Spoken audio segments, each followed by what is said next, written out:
Like Zach said, my name is Brawlin Decker. I actually work for Boise Bible College, and I get the privilege of working as the director of admissions out there, which is just a fancy way to say that I get to hang out with youth pastors. I love youth pastors, man. Youth pastors are my heroes, and so I really just enjoy spending time with them. I love Boise Bible College. I went there as a student, where I met Connor and Haley, and I met my wife, my way better half, who's here with me this morning. Her name's Alethea. Have fun figuring out how to say that. It took me a while as well. That's okay. There's one thing I've always wanted to do, knowing that Ben Williams is not present. He's not, right? Sorry, I've waited a long time. In our preaching classes, you say the word and you get docked down some serious points. So had to do it at least once. Man, church, I'm so excited to be with you guys this morning. Like Zach said, I've been preaching quite a few days in a row. He said it should be at my top. I'm feeling a little bit like I'm at my lowest. So appreciate your grace, but excited to just be with you guys this morning. So this morning we're talking about what it means that we are ridiculous recruits, that it makes no sense for Jesus to chase after us and recruit us the way that he does. And I'm excited for that. Before we get into that, I want to tell you guys a little bit about me, 3 things that I absolutely love in this world. The first one is Jesus, obviously Jesus. The second one, probably also obvious, is my family. I love my family. But the third one, I love football. I am a big football fan, okay? And I'm a big New York Giants fan. And someone said, oh. That's true, brother. If you don't know anything about the NFL, what you need to know about me being a Giants fan is just pray for me, all right? Pray for me. The Lord said I'd be persecuted for my faith, but this is tough. Pray for me. Man, I love football. My favorite part of the football season, though, isn't actually during football season. My favorite part of the football season is during the off season. Maybe it's because the Giants aren't actually good during football season, right? Man, I love the off season. I love the idea of going out and recruiting, whether it's through the draft or free agency, going out and recruiting players that give your team hope for something better, something good that's coming. Man, just the idea of recruiting in general, I love. And it's not just like for football. It's not even just for sports, right? You need to recruit good players for anything. Business, a team, anything you want to succeed, that you want to co-labor in, you need to recruit the best of the best. In fact, the head coach of the New York Giants, Brian Daboll, he says this about recruiting. He says recruiting sets the vision, culture, and direction that you are heading. So if recruiting is the most vital step to success for a team, we should probably pay really close attention if the God of the universe steps off of his throne into skin and says, I want to recruit for the most important mission and ministry there will ever be. I mean, if that God says, I want to start recruiting for this, we should probably pay attention. I mean, like, would he recruit the strongest, fastest, most athletic people to just take down the Roman Empire that had the Jews enslaved for hundreds of years? Would he recruit the Pharisees? I mean, they were so good at obeying the law, they created their own. Maybe he would recruit the smartest people to absolutely destroy the Pharisees in any argument. I mean, who would this King of Kings, this Lord of Lords, the God of the universe, who would he recruit? But you know what's crazy? What's absolutely ridiculous? He doesn't recruit any of those people. No, instead he steps off of his heavenly throne in meekness and humility. And he looks at the lowest of lows, the least of least. He looks at you. And he says, I want to recruit you to be on my team. And it's a little bit ridiculous. I mean, don't get me wrong, you're all probably amazing people. I met like 4 of you earlier. You're probably amazing. But still, do you ever feel like you're just not a good recruitment? Like you're not a good recruitment for Team Jesus. Like you have nothing to bring to the table. Do you ever feel like you just don't compare? I mean, maybe the person sitting next to you is way more fit to be recruited by Jesus, way more fit to be loved by Jesus. How would you compare? I mean, it's a little bit ridiculous if you think about it that you would be recruited by the King of Kings. I know I struggle with this. I struggle with this often, this feeling like I just don't measure up, like this feeling like I am not a good recruitment for the kingdom of heaven, like I am not a good recruitment to partner with the King of Kings for the most important mission that's ever been. I have a feeling that I'm not alone in feeling this way. You guys ever heard of imposter syndrome?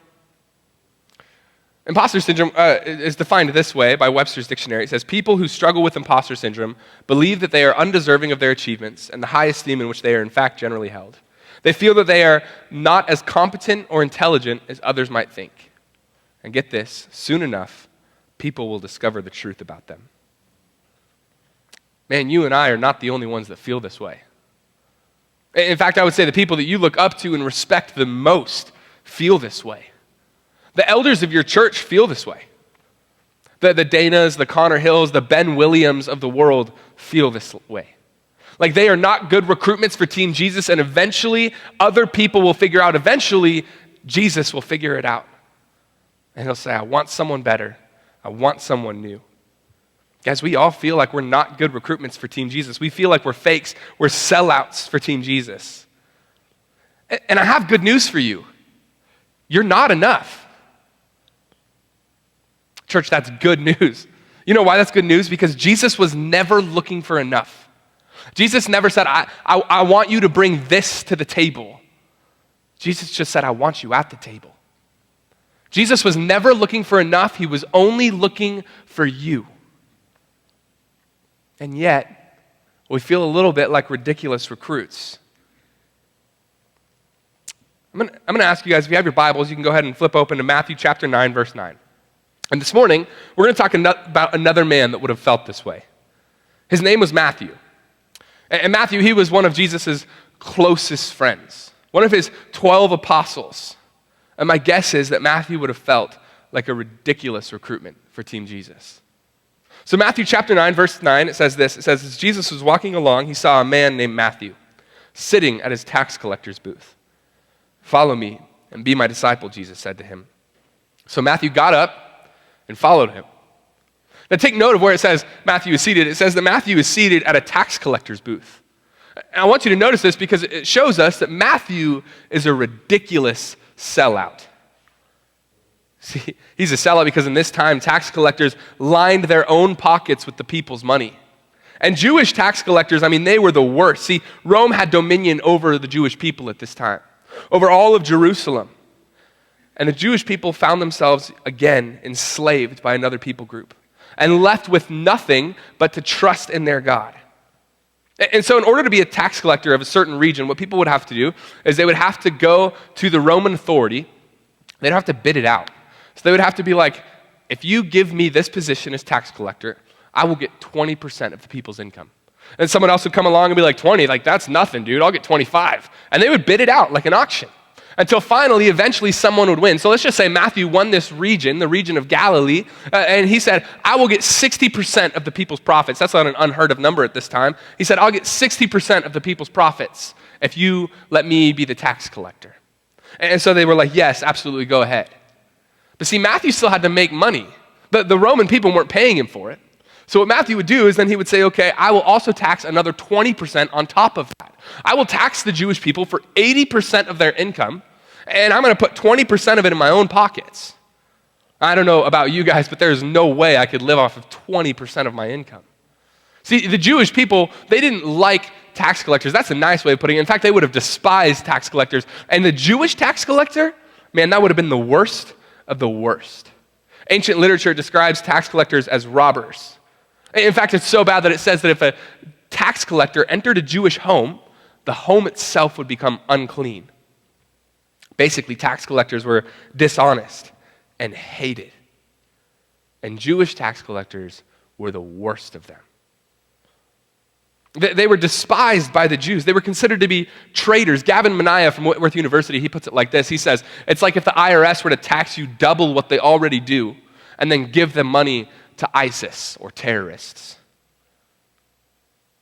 Matthew, a Jew by birth, he likely attended Jewish school with all of his peers before dropping out. Most ancient church fathers like Josephus suggest that he probably would have dropped out at a much younger age. But still, he attended school with the very same people that he's now taxing and stealing food out of their mouths and their families' plates. John MacArthur, he says this about Matthew. He says Matthew's not only a thief, but a traitor. This idea of betrayal, of backstabbing. See, Matthew, at some point in his life, he made a switch because while his peers were being educated on what it meant to be the disciple of a rabbi, to sit at a rabbi's feet, some of them even going further and learning what it meant to be a rabbi, Matthew was learning what it meant to leave everything behind. His peers are learning what it meant to belong somewhere, and he's learning what it meant to leave home and be abandoned. At some point, Matthew made a switch. He abandoned his heritage to become a traitor, a thief, and a backstabber. Matthew left everything to be a ridiculous sellout. And we read these stories about how the disciples left everything. Matthew did too. But before Matthew left everything for Jesus, Matthew left everything for his own success, to get his own platform, his own glory, his own kingdom. Matthew left everything to become a ridiculous sellout. The Jewish people, their whole mission was to know God and to be close to God. And so they created all these boundaries and all these rules, and they said, if we live within these boundaries, we will know God and we will be with God. They were essentially trying to put themselves back in the garden that they had been kicked outside of, and they were using a mirror of rules and trying to wipe themselves clean with the mirror. And Matthew said, I don't want any of that, actually. I know that that's my family's legacy. I know that that's supposed to be my legacy, but I don't want any of that. I want to line my own pockets. I want my own profit. I want my own gain. Matthew was a ridiculous sellout. Even Jesus at times seemed to condemn tax collectors by using them as an example of what not to do. Matthew chapter 5, verse 46, Jesus is preaching his biggest sermon yet to hundreds of people that are wondering, who is this king that claims he is also the King of Kings? What is he all about? And Jesus says this, he says, if you love only those who love you, what reward is that there for that? Even tax collectors do that much. Matthew was the exact opposite of someone that we might expect the king of the universe, this Jewish Messiah, to come after and recruit. Matthew's a ridiculous sellout. Not only that, but unlike the other disciples who left everything to follow Jesus, Matthew left everything behind to chase his own gospel, to chase his own success. He left everything to be a ridiculous sellout. Nobody liked Matthew. In fact, most people despised Matthew and probably wanted him dead. Matthew's the absolute last person that one could think of to get picked for a team. Leads to our second point this morning. If you're taking notes, you can write this down. Matthew is a ridiculous teammate. See, if you jump back a little bit in our text, Matthew chapter 9, verse 1.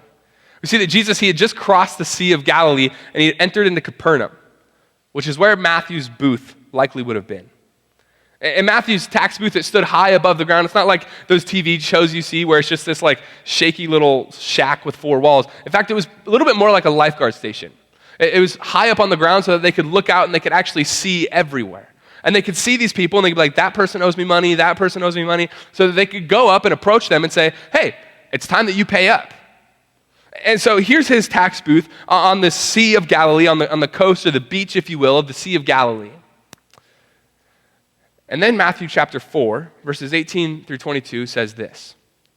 One day, as Jesus was walking along the shore of the Sea of Galilee, catch that, this is before he recruits Matthew, he saw two brothers, Simon, also called Peter, and Andrew, throwing a net into the water, for they fished for a living. Jesus called out to them, come, follow me, and I will show you how to fish for people. And they left their nets at once and followed him. A little further up the shore, he saw two other brothers, James and John, sitting in a boat with their father, Zebedee, repairing their nets, and he called them to come too. They immediately followed him, leaving their boat and their father behind.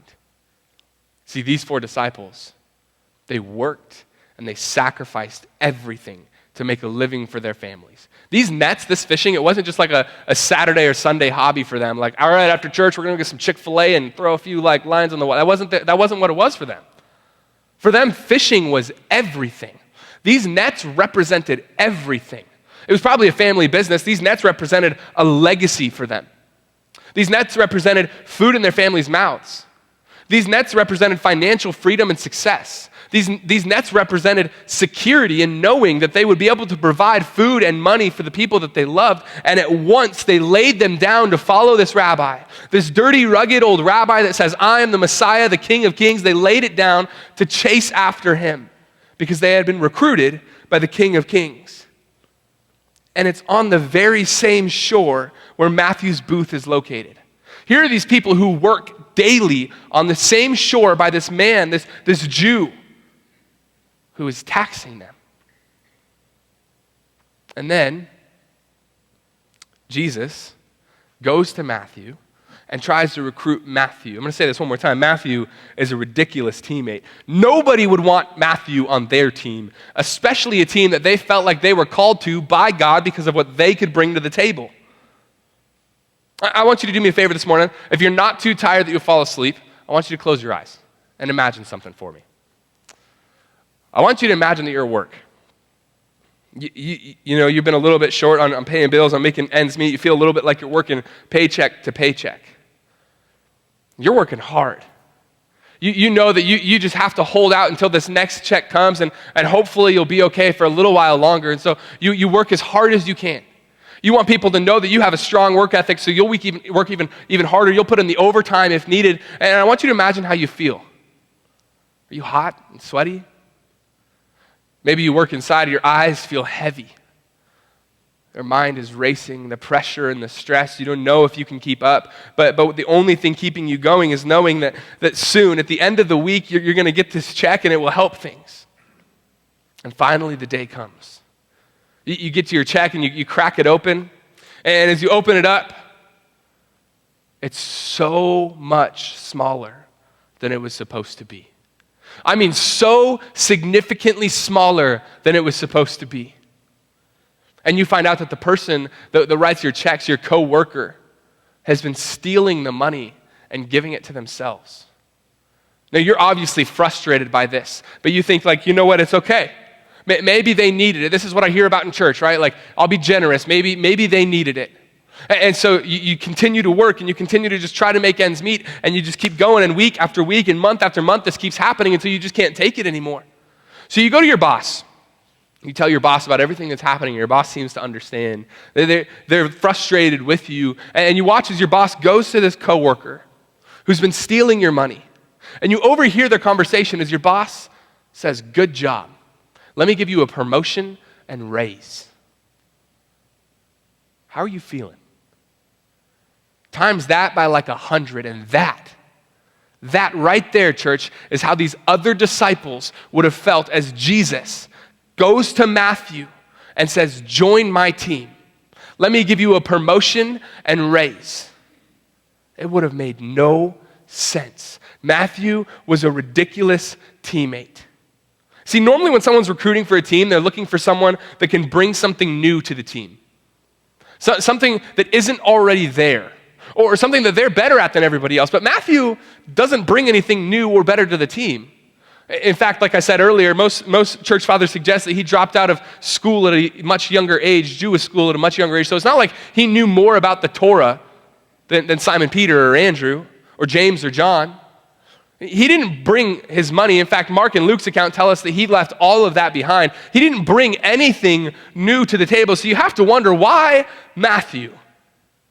I mean, he doesn't add to the team. He's kind of a ridiculous teammate if you think about it.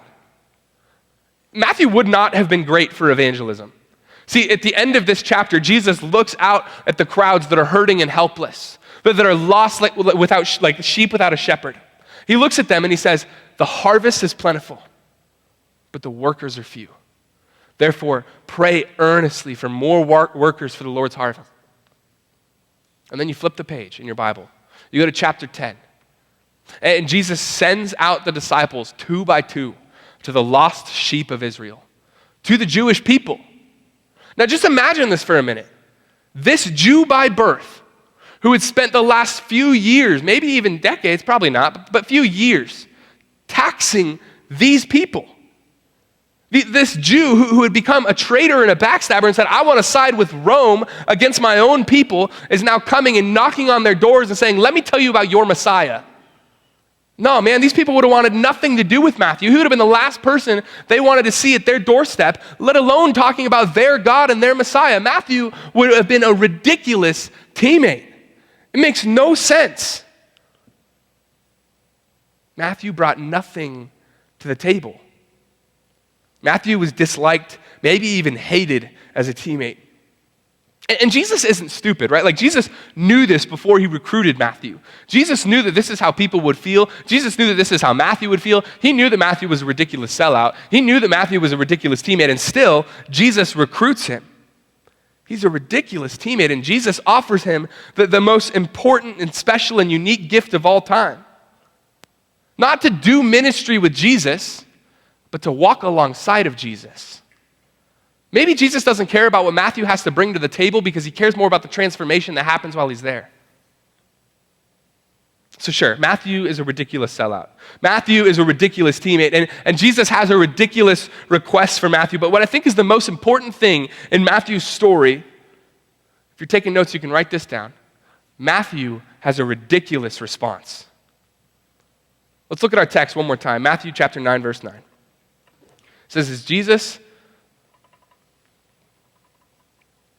went on from there, he saw a man called Matthew sitting in the tax collector's office. He said to him, follow me. And he got up and followed him. Think about this. Think about Matthew's response. It doesn't say that Matthew questioned Jesus' reason for calling him. Like, Jesus, sure, but like, why me though? Like Jesus, sure, I'll follow you, but like, I have nothing to bring to the table. Like Jesus, sure, I'll follow you, but like, can I still bring a little bit of my wealth with me? Jesus, sure, I'll follow you, but to be honest, this tax booth has been a little bit of an idol. Can I just bring a little bit of it with me? Like, sure, Jesus, I will follow you, but like, what about this? It doesn't say that he questioned anything. It says he got up and followed him. Matthew didn't ask Jesus to bring everything with. He didn't say, can I have 2 feet in both worlds? Matthew got up and followed him. And I wonder, church, if this morning we can say that we are honestly following Jesus, no questions asked. Man, I wonder, church, if this morning we can honestly say, Jesus, I will recklessly and relentlessly pursue you and not question if I can bring this with. Jesus, I want to have 1 foot in the kingdom of heaven, but to be honest, 1 foot over here in the world too, and I can't stop being chained to my idols and the things of this world, and to be honest, I just want to bring it with me. Church, can we say that we honestly follow Jesus, no questions asked? Can we honestly say that we follow Jesus without fear of what's going to happen in politics, without fear of what's going to happen in this world, because it doesn't matter. Jesus, I'm a citizen of heaven, and I will submit to you. Church, do we follow Jesus, no questions asked? Can I just suggest, maybe assume, that we don't? Can I suggest that maybe we say, yes, Jesus, I will follow you, but it needs to look my way. Yes, Jesus, I will follow you as long as your idea of Christianity fits in the box that I've created. Yes, Jesus, I will follow you as long as you're in the passenger seat and I'm driving. Matthew got up. He said, I'm a ridiculous sellout. I am a ridiculous teammate, but Jesus, I will recklessly follow you, no questions asked. And you know what I think? You know what I wonder? I wonder if Matthew didn't hesitate. Because maybe for the first time in his entire life, someone wanted Matthew, not because of what he brought to the table, but just so that Matthew could belong. Let me say that again. Maybe Matthew didn't hesitate to follow Jesus because it was the first time in his life that someone wanted Matthew without wondering what he brought to the table. Church, maybe you need to hear that this morning. There is a God out there, the God of the universe that created the beauty of the Grand Canyon, the ripped Niagara Falls open. The same God that created the tiniest detail in every pine needle and leaf looks at you and he says, I want you. I don't care what you bring to the table. I don't care what you have to offer. I don't care where you don't measure up. I don't care what baggage is weighing you down. Church, he looks at you and he says, I want you. Not because of what you bring, but so that you can belong with me. Maybe Jesus wanted Matthew, not because of what Matthew could do, but so that Matthew could be.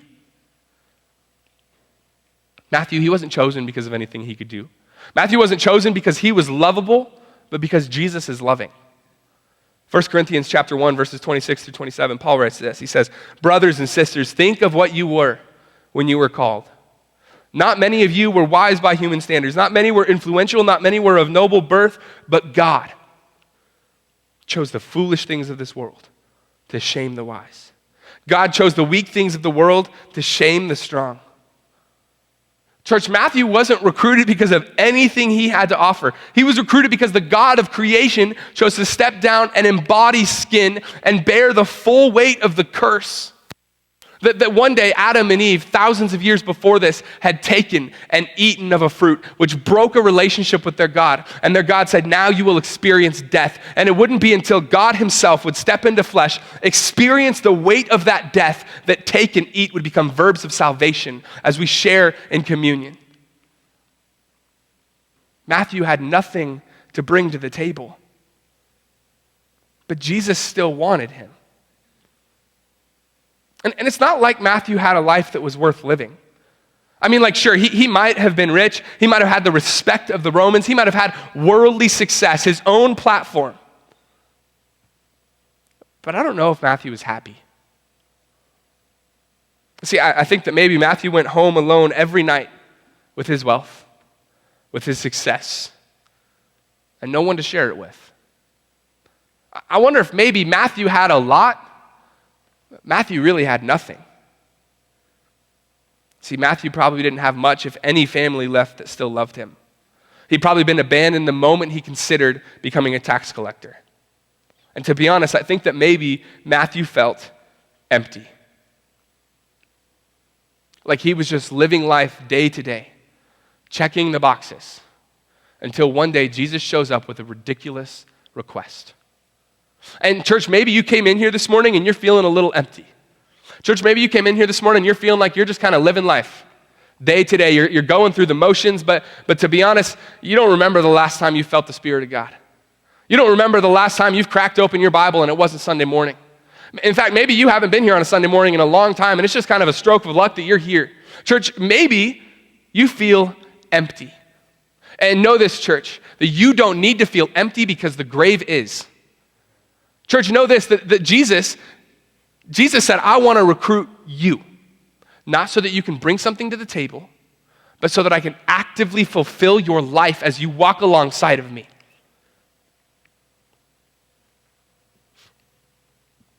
It's the same Matthew who later he writes about this Jesus, who had a ridiculous request for him. And he talks about how this Jesus was betrayed by one of his very closest friends. About how this Jesus is sitting in a garden and crying out his heart in suffering to the point where he's sweating blood. It's the same Jesus that is arrested and taken to the high priest's house, and he's mocked. And hundreds of soldiers come in and stand before him and continue to mock him. They say, are you the king of the Jews? And as he sits silent like a sheep waiting for slaughter, they continue to mock him. They bring a robe and they drape it over him and they say, what about the king's staff and what about his crown? And they shove a stick into his hand and they push thorns into his skull like thumbtacks until his forehead is crying out the blood that he had sweat. And then he's taken and he's dragged out of the high priest's house, and in this moment, completely human, completely man, I wonder if the real suffering wasn't physical but maybe emotional. Completely man, I wonder if he just yearned for something familiar. Something that said, I miss my mom. Something that said, I wish I was with my 12 closest friends. Man, I wish I was with my 3. Man, I just miss my 3 closest friends. And in this moment, as he's dragged outside of the high priest's house, there's a charcoal fire. And sitting next to the charcoal fire is one of those 3 closest friends. And I wonder if in this moment of emotional suffering, this complete man in Jesus saw his closest friend and yearned for him. And someone asks his closest friend, he says, you're one of his followers, right? You know him. And I wonder if in this moment they might have locked eyes as Peter looks at him. He says, I do not. Jesus is taken, he's beaten, he's whipped so badly that his flesh dangles from his ribs like ribbons before eventually he's hung on a cross. And I wonder if that cross, the smell of wood, would have brought back memories of doing carpentry with his dad. I wonder if the sound of hammer on nails would have brought back memories of doing carpentry with Joseph. This complete man suffering physically and emotional brutality, because all for the reason that he could look at you one day and he could say, I want you on this team. You're a ridiculous recruit. It doesn't make any sense, but I want you on this team. Because the truth is, church, we are all Matthews. We are all unlikely disciples. Church, let me say that one more time. We are all Matthews.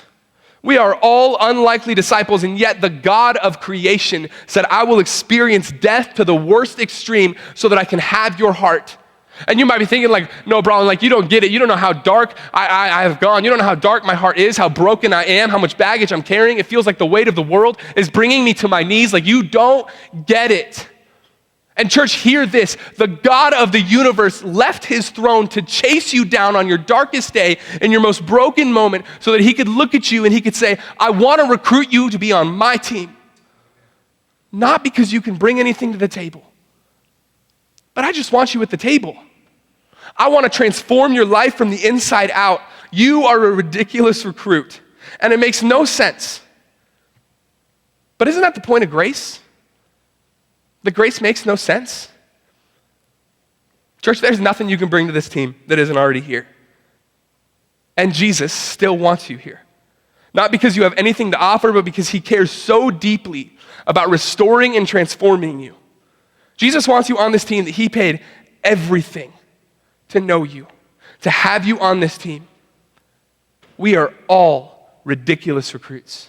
We are all Matthews, and yet Jesus wants us on this team. And maybe you don't know Jesus yet. Maybe you've never actually been on this team, but God is calling you and he is telling you he wants you on this team. Maybe you showed up to church this week and again, it was kind of just a stroke of luck that you're here. Maybe you've been coming for a few weeks, but you don't actually know Jesus yet. Church, would you just talk to someone on staff here? Would you talk to an elder? Would you find someone in this room? And would you just tell them, I'm ready to be recruited by King Jesus? Maybe you've been on this team for a while. Maybe you've been on this team longer than I've been alive.